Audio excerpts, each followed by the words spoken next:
Perkenalkan, nama saya Resta Manenggolan, program studi akuntansi PJJ S1, kelas AK 502. Pandemi COVID-19 yang mulai merebak pada kuartal 3 tahun 2019 telah memporak-porandakan kehidupan manusia dan perekonomian dunia. Kebiasaan kehidupan yang bebas dipaksa untuk berhenti guna menghambat laju penyebaran virus COVID-19. Perekonomian dunia sangat melemah pada akhir tahun 2020. GDP growth dunia minus 3,41%, padahal di akhir 2019 growth 2,56% di World Bank tahun 2021. Metode penelitian yang digunakan adalah metode pendekatan deskriptif kuantitatif. Data primer diperoleh dari website The World Bank. Penelitian ini berfokus pada analisis dengan melihat faktor eksternal yang terdiri dari politik, ekonomi, sosial, teknologi, hukum, dan lingkungan pastel. Dalam strategi penetrasi pasar cabang baru PT HSI di wilayah Bandung. Tahapan pengumpulan data dalam penelitian ini menurut Nugrahani Enham 2014 yakni yang pertama studi literatur, yang kedua analisa eksternal terhadap perkembangan HSI di kantor cabang Bandung, dan yang ketiga interview dengan para informan kunci untuk mengetahui permasalahan potensi pangsa pasar serta kompetitor HSI kantor cabang Bandung. Hasil pembahasan yang pertama analisa faktor politik. Pelaksanaan Undang-Undang Nomor 23 Tahun 2014 di Kota Bandung, bila melihat dari segi politik, maka ditandai dengan program legislatif tentang pembahasan perubahan peraturan terhadap struktur organisasi dan tata kerja serta mitra pemerintah daerah, yakni DPRD dan kegiatan partai politik tingkat daerah. Dalam melaksanakan otonomi daerah, pemerintah Kota Bandung secara administratif melakukan rekognisi kewenangan pemerintah daerah, menempatkan personil, menata kelembagaan, mengelola aset daerah dari segi sarana dan prasarana, dan mengelola sumber keuangan daerah serta manajemen pelayanan publik. Analisa faktor politik yang kedua. Data Badan Pusat Statistik atau BPS menyebutkan bahwa laju pertumbuhan ekonomi di Kota Bandung selama periode tahun 2010 hingga 2019 merupakan yang tertinggi di wilayah Jawa Barat dengan angka sebesar 7,6% per tahun. Hal ini tidak lepas dari keunggulan setiap sektor yang terdapat di Kota Bandung. Badan Pusat Statistik Kota Bandung tahun 2020. Yang ketiga, analisa faktor sosial. Kota Bandung merupakan salah satu kota yang menjadi daya tarik migrasi di Jawa Barat, dan hal ini berpengaruh terhadap tingginya perkembangan jumlah penduduk di Kota Bandung. Menurut data Dinas Kependudukan dan Pencatatan Sipil di Kota Bandung, pada tahun 2019 jumlah penduduk Kota Bandung sebanyak 2.480.464 jiwa, dan pada tahun 2020 jumlah penduduk di Kota Bandung berjumlah 2.490.386 jiwa. Berdasarkan data tersebut, maka dapat terlihat bahwa terjadi kenaikan jumlah penduduk di Kota Bandung pada setiap tahunnya. Yang keempat, analisa faktor teknologi. Penggunaan teknologi sudah digunakan dan dimanfaatkan dengan cukup aktif oleh sebagian besar warga Kota Bandung. Hal ini terlihat dari data statistik kesejahteraan rakyat Kota Bandung BPS pada tahun 2019 bahwa 82% penduduk Kota Bandung yang berusia 15 tahun ke atas adalah pengguna aktif gawai seperti komputer, laptop, dan telepon seluler. Sedangkan 73% penduduk Kota Bandung merupakan pengguna akses internet. Yang kelima, analisa faktor lingkungan. Kota Bandung adalah ibu kota Provinsi Jawa Barat dan merupakan kota metropolitan terbesar yang terletak di Provinsi Jawa Barat.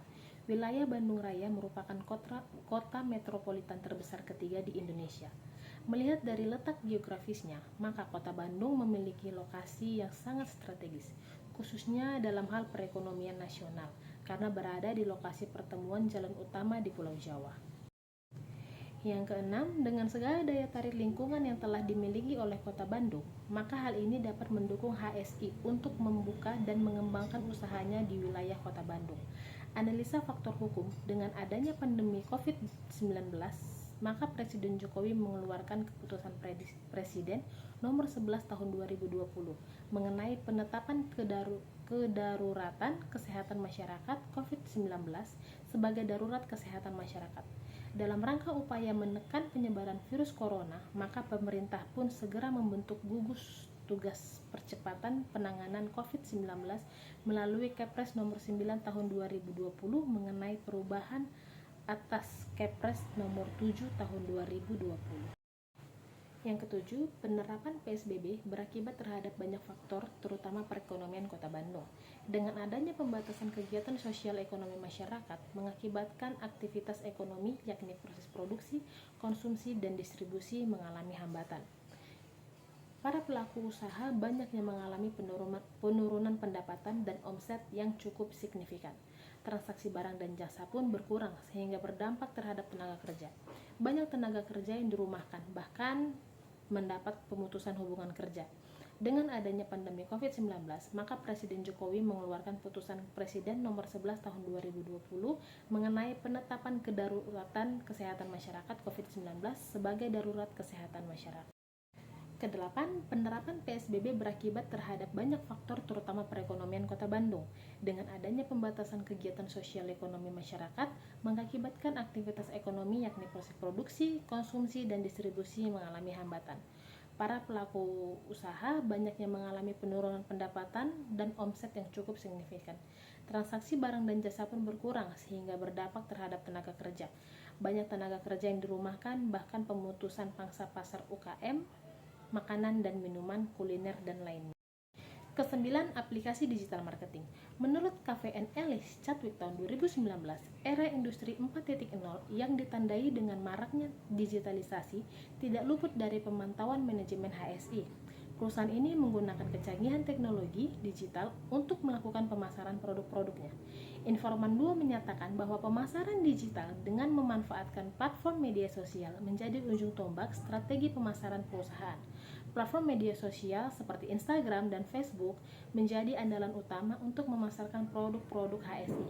Pertimbangannya adalah sederhana saja, yakni di zaman yang serba digital ini banyak sekali masyarakat UMKM Bandung Raya yang juga memasarkan produk-produk UMKM melalui platform media sosial. Penutup, kesimpulan, analisa pastel wilayah Bandung Raya menunjukkan hasil yang sangat positif. Artinya di semua sektor baik politik, ekonomi, sosial, teknologi, lingkungan, dan hukum sangat mendukung bagi HSI untuk melakukan penetrasi pasar baru di wilayah Bandung Raya.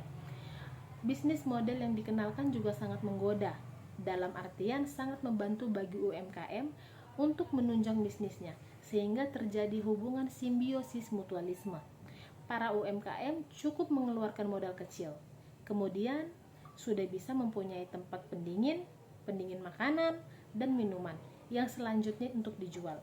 Dengan dukungan media sosial, HSI bisa mengoptimalkan strategi pemasarannya secara digital atau digital marketing strategi untuk menjangkau para UMKM di wilayah Bandung Raya dengan semaksimal mungkin.